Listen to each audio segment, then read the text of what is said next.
Hello, squirrel friends. Welcome to another Tuesday filled with book review and makeup with Mando. Today I'm going to be reviewing Moon Called, the first in a series of Mercy Thompson. Now Mercedes goes by Mercy, and Mercy is a Native American walker. You're like a Texas Ranger?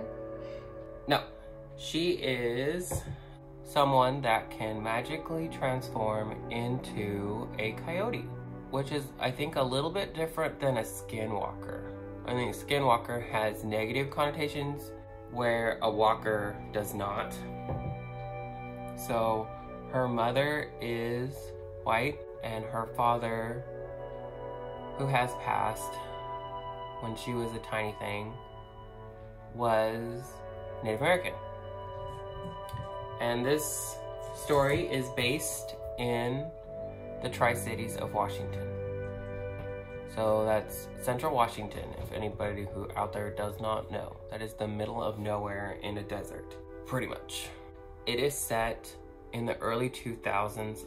The only thing that's real different about this world is that people know that there are the Fae. The Fae came out and are now living on reservations, and the Washington reservation is in Walla Walla, which is not that far from the Tri-Cities, but not real close. So they live on the reservation, most of them. Some of them do not. Probably the most powerful live on the reservation, it seems. So Mercy's day job is a VW mechanic. That's what she does to make a living. She recently purchased the shop from a gremlin. So her previous boss was a gremlin. But she holds a degree in history. So that's what Mercy really knows about is history, but she didn't want to teach. And then she kind of wandered across becoming a VW mechanic, which is kind of cool, right? Her next door neighbor is the leader of the werewolf pack in town, the Columbia Basin pack, which has enough problems in itself. And her foster father is the Morphe, or the head werewolf for the entire Americas. And he is old. He is so old that Mercy doesn't even know how old he is. She was raised in Montana by the Morphe's pack because when she was little, her mom, little, like a baby in a crib, her mom found her one day turned into a coyote and could not deal with that. So her mom got in touch with the local pack. They never said how or why or how she even knew to do that, because supposedly the werewolves are underground. But she's got in touch with the local pack, and they got her in touch with the Morphe, and she sent Mercy out to live with the Morphe. And I guess Mercy caused all kinds of problems. Mercy one day put peanut butter in his car, and to make sure that he didn't smell it before he sat down in it, she put a peanut butter sandwich in there as to say that she made him lunch. So that's the kind of person Mercy is. She's a little trickster. She's a little crazy thing. And Mercy gets drawn into the werewolf drama this time because she literally has a younger werewolf fall onto her doorstep of her shop, and he is starving, and there are other werewolves after him. A different pack from another part of the country are following him, but it's not just werewolves, it is humans as well. So humans are following and wanting this kid back for God knows what reason. And Mercy, knowing the local pack, Adam, the pack leader, calls on him and says, hey, can you come help me with this kid to save him? He's under, I mean, he's like really young. He's just a little kid. Can you come help me get this little kid somewhere safe?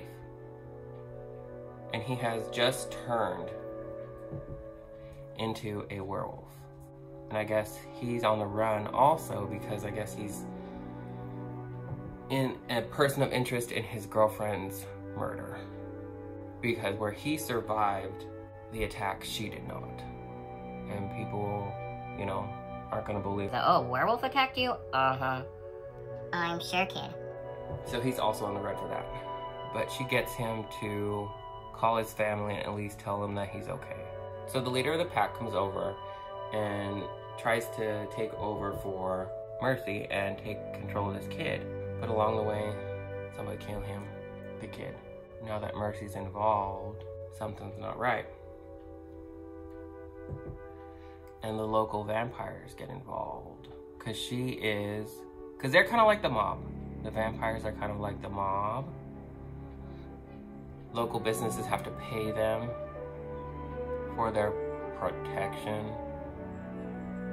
Basically protection against themselves. And so how Mercy pays off that protection is she works on their cars.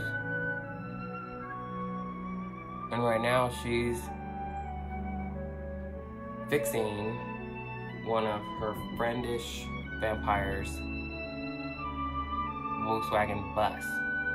Which is funny because the Volkswagen bus is painted to look like the Scooby movie. Isn't that funny? A vampire with humor. But the bad thing is that the kid gets killed in the van. Whole thing. Doesn't even get to clear his own name. So if you're looking for a book that is Pacific Northwest based and has a good sense of humor and supernatural based, if you like werewolves and things like that, like I do, you need to pick up this book. So it's a whole series and it continues on, and she's still writing them. They're still being written. I just finished I think she's on like the 15th book. They're never that big.